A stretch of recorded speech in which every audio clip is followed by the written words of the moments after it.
Okay guys, so I think it is time for an unboxing. Medyo naipon siya dito sa Kasagisado at kailangan ko na siyang i-unbox ng mabilisan sa inyo kasi meron tayong mga bisita later at ayaw nating makalat ang kondo natin. But anyway, feeling ko today yung araw na medyo feeling better na ako kasi for the past 2 to 3 days, it's either meron akong headache at sakit ng mata ko or meron akong diarrhea. Yes, nung weekend na food poison po kami ni Bebo as in agawan kami sa CR. Hoy, ako naman sa toilet! And feeling ko na food poison kami sa laksa na in-order namin. Kasi yung mga sahog niya, yung mga shrimp, parang medyo sobrang lambot na parang, ewan ko, parang atay yung feeling niya. But feeling ko doon kami na food poison. But okay na rin, at least parang nag-lose naman ako ng mga 3 pounds.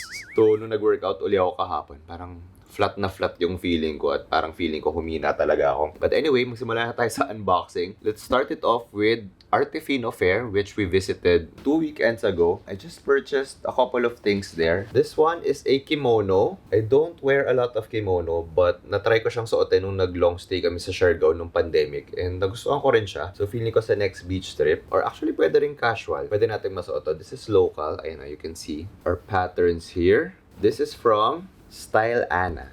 Okay, this one I purchased from Jor-El Espina. Actually, si Sir Jor-El ay na-meet ko sa Iloilo. Super a long time ago, parang starting pa lang siya na designer. Ngayon, I always see him sa mga fairs na ganito. And he's doing so well. And sabi ko, supportahan natin siya. Kasi nung nagsisimula rin ako, binigyan niya ako ng bomber jacket na barong. And nung time na yun, hindi pa naman ako ganun ka-open sa mga ganong style. But ngayon na very confident na ako in my personal style and very gusto ko na ng mga ganitong outfits. Yan. Actually, na-discover ko to. Isa to sa mga options na susuotin ko for the Oppo event. Ito yung isa sa mga looks na pinrovide sa akin ng stylist ko na si Aaron. Sabi ko, kanino to? May kay Jor-El Espina. Ay, oo, fan ako nung kilala ko yun. I feel like this is so nice. And when we styled this before, parang ang ginawa naming styling is same shade nung denim dito. So, yan. Medyo pinupush ko ngayon na magsuot ng local and magsuot ng barong on a casual day. Yan. And for the last one, tatlo lang pala nabili ko. It's from Lara Samar. Ayan. Actually, na-discover ko naman to kay Bebo nung sinama ko siya sa Tacloban for her national costume sa Miss Universe. Ayan. Actually, nung time na yon, kailan ba kayo pumunta? April? Sabi nila sa akin, ilo-launch pa lang nila tong bag ng September. Sakto, September na. Ayan. And they launched new colors. Pinopromote ko talaga to. Meron ako ng original color ng bag na to. And sabi nila, marami daw mga bumili. So, ayan. Meron tayong blue version itong bag na to. Ganda oh. So, nakakatuwa yung mga locals. And sabi nila, hindi nila goal kumita dito. It's more of they're really supporting yung mga artisans. And kung sino man yung mga nag-weave nito, I think sa Samar talaga. So, very spacious as well.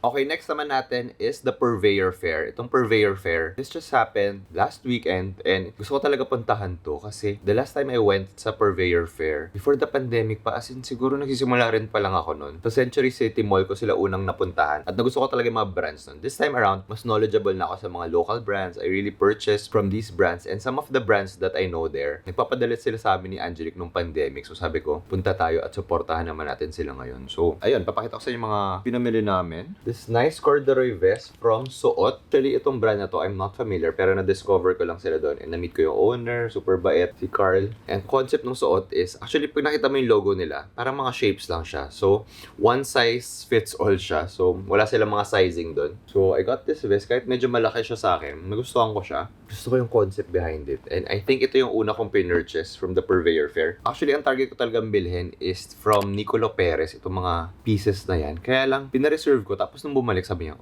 OMG, may kasalanan ako, nabenta ko. Kasi gustong-gusto daw bilhin nung customer. Sabi ko, bakit mo binenta? Yan nga gusto ko bilhin. Tapos sabi niya, gagawa niya na lang daw ako. Sayang hindi siya magiging part ng haul natin. But Nicolo Perez, yung brand na yan. Next piece naman natin, this is from Meraki.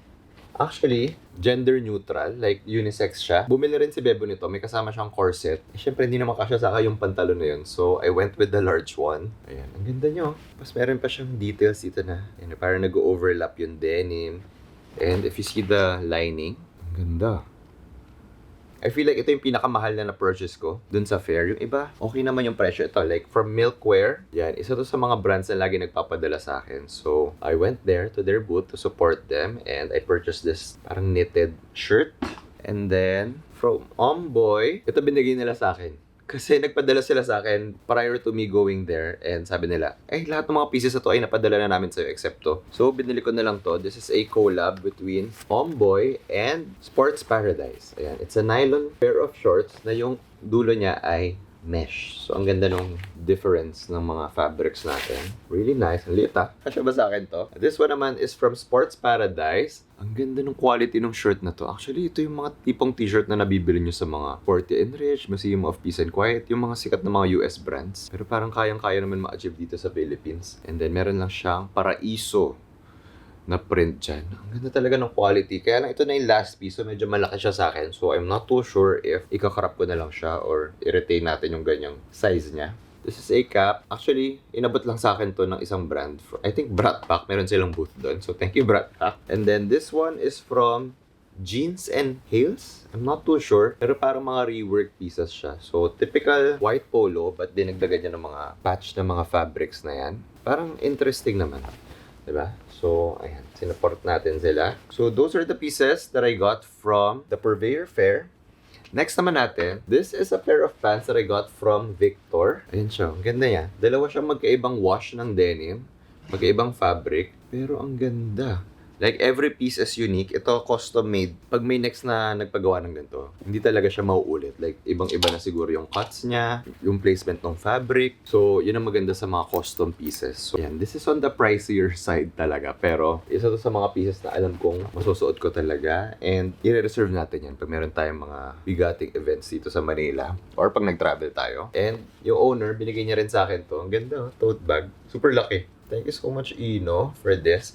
Meron pa akong pinagawang 2 pairs of pants na pipick upin ko. Sabi niya sa akin, tapos na daw. So, pag nagka-time tayo, pipick upin natin. And I'll make sure show it to you guys. Or abangan nyo na lang sa IG ko pag nasuot ko na. Kasi baka hindi nyo na-appreciate ngayon na ina-unbox ko siya dito. This one naman, meron pa tayong isang denim tote bag dito. Ito pinadala sa akin ng isang kong follower nung nagka-event ako sa Aqua Flask. Sabi niya, "Hi David, we will never forget standing you. Your content make our days better and you inspire us to go out of our comfort zone. Here's a little token of appreciation. Keep inspiring." Oh, thank you. This is from AAA.label. Ayan siya. Next naman natin yung unbox is itong mga padala ng mga brands sa akin. This is from Sebago. I feel like same owner sila nung Hush Puppies kasi meron akong project with them. Pero nakaisang contract lang siya. So, this is, I don't know how to say it, Dan Lug loafers. Nasuot ko na siya, pero I'm so happy nagkaroon ako ng ganito kasi I was about to buy something like this from Acne Studios. Pero syempre medyo mahal yun, pero ito rin mahal. Pero mas masaya kasi bigay siya sa akin. Meron tayo ng classic Dan pair, pero yung Dan Loop, mas makapal yung vibe niya, mas malambot yung leather niya, pero mas chunky yung feeling niya, mas chunky yung fit niya, which I like. Kasi medyo gusto ko na chunky siya. And very comfortable siya nung sinuot ko to the whole day. Gustong gusto ko siya. And it's giving me Daniel Simmons vibes. Alam niyo naman na idol ko yun. At lagi siyang nakaganto na pair. So thank you so much Sebago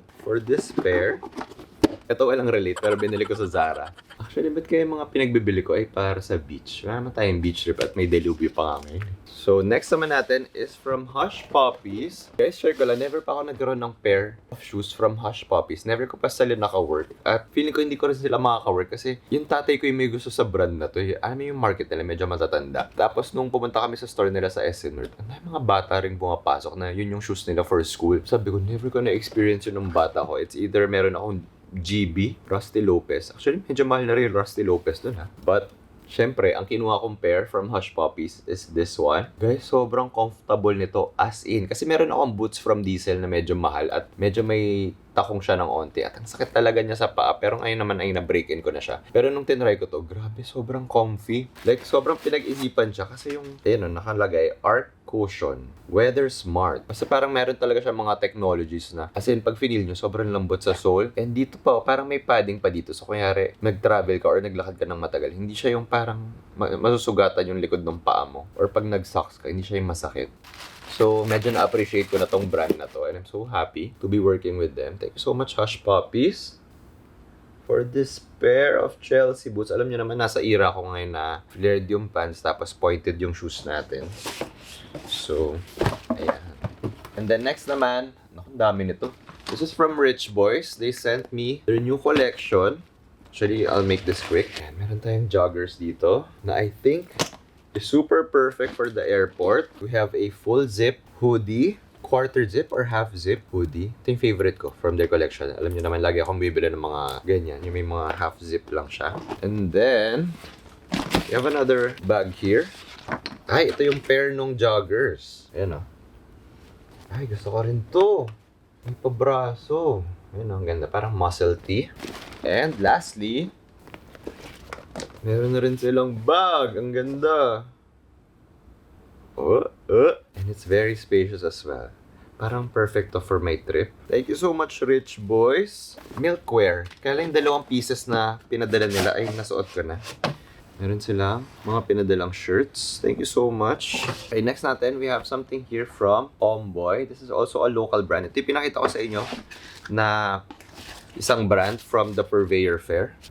Ito na unbox ha. Mabilisan na lang. Yan. I'm not sure if this is for me or this one. Titignan na lang natin sa site. Yung isa for Bebo eh.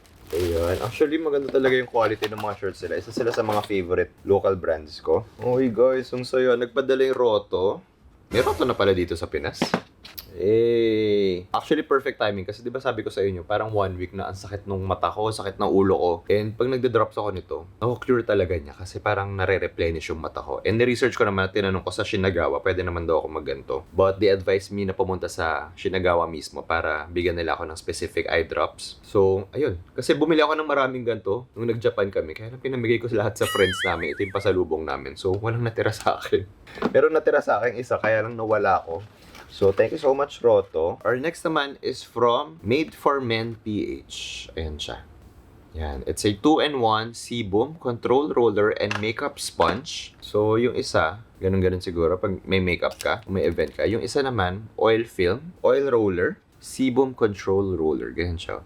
Actually, kasama nung box, meron siyang mga iba pang mga bola. I think you can replace this. So, instead of an oil film or yung paper, ito yung gagamitin mo. Actually, tinry ko siya. Kaya lang minsan merong naiiwan na gray. So, kung wala man ako mirror nun, or hindi ko siya ginawa sa CR, parang may chance na lumabas ako na may parang grasa sa mukha ko. But, review muna natin siya. Let's give it a chance. Kasi oily talaga akong tao. So, thank you so much, Made for Men, for this one. Ready na ba kayo sa last package? Guys, ang saya. This is from Sony Angels. Di pala Sony Angels to. This is yung nauuso ngayon ng mga blind box. Grabe, nakikita ko sa TikTok. And first time ko makita to, Kubo, Walks of Life. Kasi lagi ko nakikita yung Sony Angels na yun. Na hindi ko talaga mag-get. Sabi ko, pag may nagpapapicture sa akin, nag-isa, ano yung nasa likod ng cellphone yun? Ba't may nakahubad na baby? May, kuya, ano po yan? Uso po yan ngayon. Sony Angels. So, ayan siya. Yan ang kinumpleto natin. Kaya lang hindi natin nakuha yung secret edition eh. So, iba-iba siya guys. So, thank you so much Pop Mart Global. Ang saya ko. Meron din tayong ganito. Actually, napaisip ako na, i-unbox ko ba tong mga to? Or ibigay ko na lang sa mga pamangkin ko? Kaya lang nung binuksan ko, na-happy ako. Actually, tinanggal ko pa nga lang siya ngayon kasi naka-display na yan sa window ng condo ko. Ako to, as a barista, as a coffee lover. Yan ako pag matanda na at naunahan ko pa rin kayo sa mga coffee shops. Yan pa rin ang motto ko sa life. Meron pa dito it's me as a photographer, as a vlogger. Kaya lang ba't parang susungit ng mga mata nila? Ang daming saya. Wala na wala ko yung paintbrush niya. Super dami. Tingnan nyo na lang sa TikTok yung pag-unbox ko nito. Gumawa ko ng ASMR unboxing. So, thank you so much, Pop Mart, for sending me this. Sana sendan nyo ako ng one piece. Gusto ko ng one piece na ganito, na blind box. So, that is it for my unboxing. I hope you guys enjoyed it. In about an hour, pupunta dito yung mag-groom sa akin. Naayusan niya ako kasi meron tayong event for Gucci tonight. So, I'm really excited for that. Actually, kailangan ko pa ayusin kung ano susuotin ko kasi they're gonna send me a runway piece from Fall-Winter 2023. So, sana magkasya sa akin. Kasi hindi ako nakapunta nung fitting kahapon kasi coding ako. At medyo masama pa yung pakiramdam ko. I'll try to make sure to document it. Although alam ko hindi na ako makakapag-vlog mamaya sa event. But siguro yung getting ready natin, I'll try to document it. Okay! See you guys later! Guys, look! Dumating na yung mga Gucci items natin that we will be wearing tonight. Actually, syempre hindi natin susuotin to kasi sobrang laki ng bag. But I guess I'll just shoot it for an IG reel. And this will be our suit. Wow! This is from the Fall-Winter 2023 collection ng men's. They didn't give me the bottoms, but I guess I'll just style it on my own. Meron din tayo nung horse bit. I guess this will be my bag for tonight. Baka hindi na ako makapag-vlog mamaya. Baka busy na tayo. So, I guess I'll just show you guys the photos. Also, ang daming pinadala ng Chivas. Parang 4 na boxes to.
Hi guys! Sorry, we're in Pampanga. Hindi na ako napag-vlog kahapon, but kasama namin yung mommy ni Angelique. Kami ay nag-bonding, nag-grocery, SM, nag-coffee shop. Di ko na vinlog kasi personal time and nakalimutan ko rin talaga. But today, sinama natin si Beba sa kanyang work.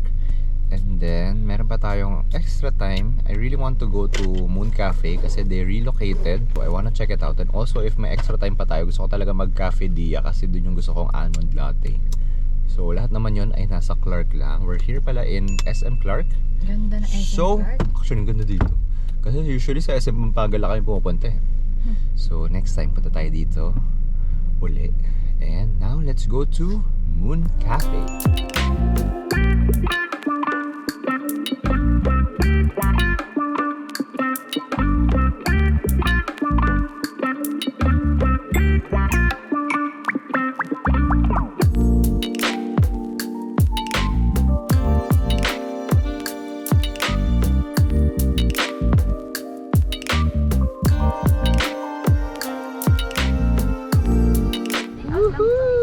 Coffee shop number 2, Cafe Dia. Guys, masarap ng almond dito. Almond latte. Right, Babu? It's my favorite. Yeah.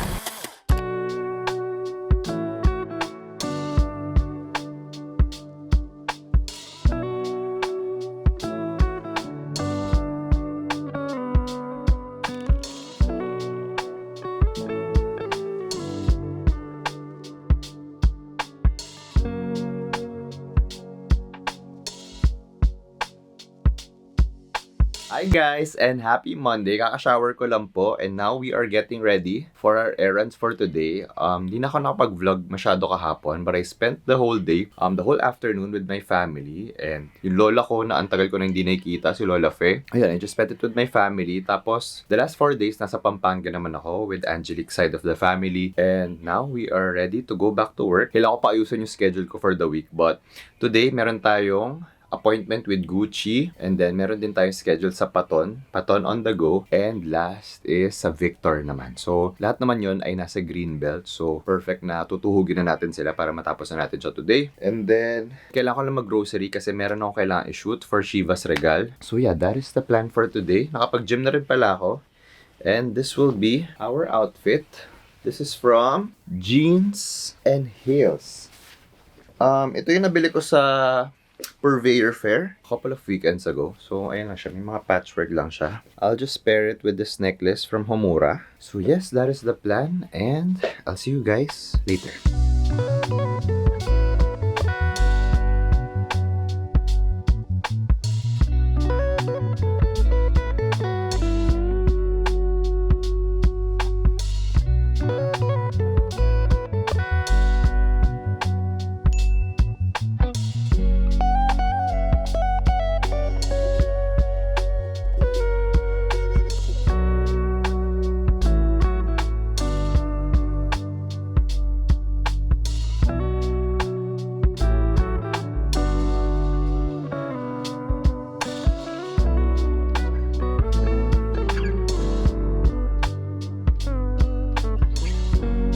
guys, may nabili ako.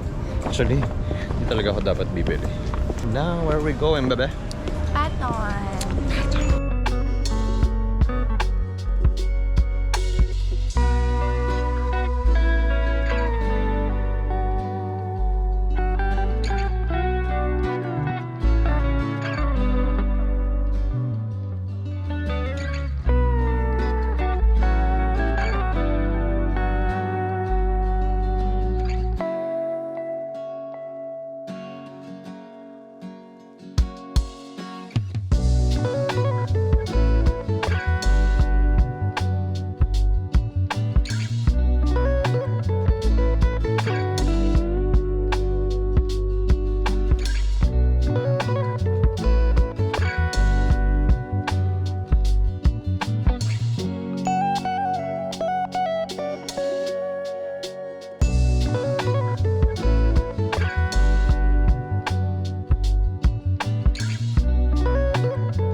Good morning, guys!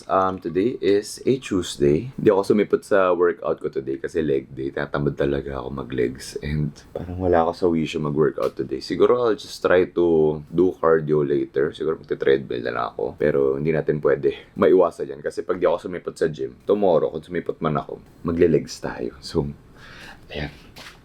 Anyway, sarap. Today is a work day. We're just gonna work from home today. Yung mga kailangan ko i-shoot ay na-shoot ko na naman for the past weeks.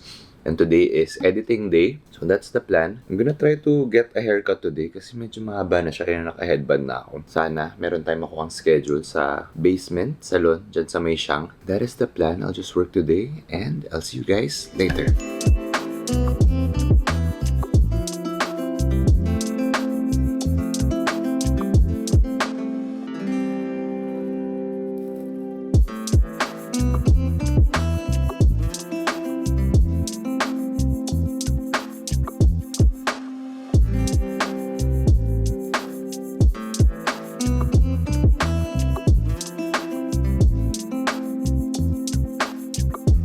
Okay guys, so I am back from the salon. Saan ba tawag dun? Yeah, basement Shangri-La. And this is the haircut. Lagot ako kay Bebo kasi mulit pa rin yung buhok ko. So niya wala na tong likod. Pero feeling ko maganda siya pag may mga outfits tayo. Mas nagkakaroon ng dating kasi mga good boy look na maganda, malinis, pero wala siyang dating. I mean, sobrang basic niya. Although, yung lodi ko na si Ruro Madrid, gano'n ang buhok ngayon. Malinis lang. Ruro naman, iniiwan mo kay kung ano yung buhok mo. Lagi akong one step behind. But so far, I'm really loving this hairstyle. Pinabawasan ko na to Sabi ko kasi masyado na siyang makapal dyan. Pero sabi naman nung stylist natin, okay pa rin yan. Kasi yung length niya ay kumukulot pa rin siya. Gusto kasi yung parang medyo nag-curl up siyang ganun. Ngayon naman ay mag-VO lang tayo. Mag-finish lang tayo ng mga... Mag-finish. Magtatapos lang tayo ng mga deadlines natin. So, that is the plan. Also, meron ako isang nabili sa Zara. Parang polo lang siya.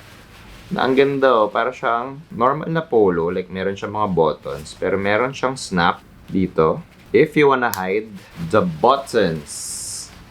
Actually, now that I'm thinking about it, parang siya yung uniform ng mga taga-Zara ngayon.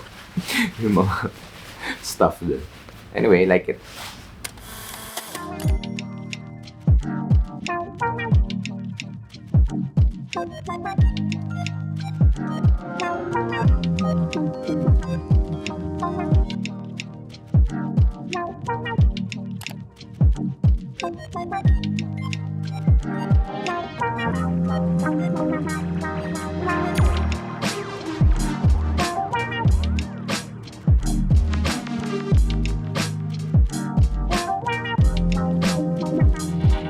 Hi guys! So, ano ba ngayon? Friday ba ngayon? For the past 2 days, nandito lang ako sa condo, which is big deal sa akin kasi sakit-tikit Kailangan lagi ako umaalis. But, ang dami kong mga tinapos sa mga deadlines and enjoy ko lang mag-chill dito. Na-appreciate ko yung condo ko ulit. Kahit magulo siya ngayon, sobrang daming packages. Ang saya rin pala talaga maging homebody. Yung friend ko na si Earl, dati kasi lagi kaming umaalis niya, lagi kami umiinom. As in like twice a week, nagiinuman kami yan. Tapos nag-message siya sa akin na parang, workout tayo, o ayan na, hindi na kita yayain ng inuman kasi pag inuman, di ka sumasama. So, ayun, magpa-plan na lang siguro kami ng workout. And yun lang, feeling ko naging homebody na rin ako. But today, aalis tayo. Yahoo! Aalis tayo! Kahit na malapit lang namin pupunta namin, meron lang kaming meeting. Mimit namin yung owner ng Pieces Sprite. Yun, so mimit namin siya. I think based sila sa Dubai or Europe, I'm not too sure. Busy rin ako kasi nag-research ako for my upcoming trip to Hong Kong! Hindi kasi ako nakasama nung Hong Kong nila Lisa. Work trip kasi siya, pero hindi kami nakasama, which is okay lang kasi binagyo ata sila, I'm not too sure. Pero parang signal number 10 sa Hong Kong nung time na yun. Nung nag-research ako, itong trip namin, medyo maulan, pero may mga days naman na sunny. So, we're gonna be there for 4 nights. Yeah, I'm gonna be with Bebo, and it's gonna be with Cathay Pacific. So, itong past few days, kailangan ko lang mag-empake. Yung Hong Kong, medyo fast-paced yan, and medyo parang ang daming mga makikita. So, kailangan maayos talaga yung itinerary natin. This is my Lalabo, another 30. Dati ko pa gusto magkaroon ng ganito. So, thank you so much, Lux Scent. Tatag ko na lang sila. For my perfume! Anyway, this is the outfit. I'm just wearing something simple. Itong shirt na crop. Nabili ko sa New Balance. Itong shorts natin. Parang pinadala lang sa akin. I'm wearing my Sambas. Eh, nag-message na si Bebo. Nasa na daw ako. Let's go and I'll see you guys later. Okay, headlock time. Pa-headlock na.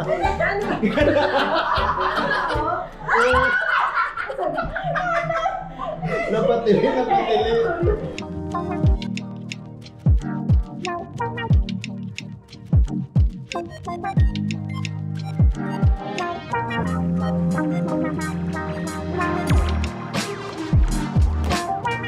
Okay guys, I am back from... taba ako. From our bonding. Tayo ng kwentuhan namin. And actually, ginabi na kami. Tayo medyo grainy na yung camera natin. Had such a great time and catching up. May English ko. But look! Dumating na ang aking shoes from Gucci! I'll just do a separate unboxing siguro. Siguro mag-shoot muna ako ng reel. So, ngayon iniisip ko kung ano bang gagawin ko sa aking life. Let's see.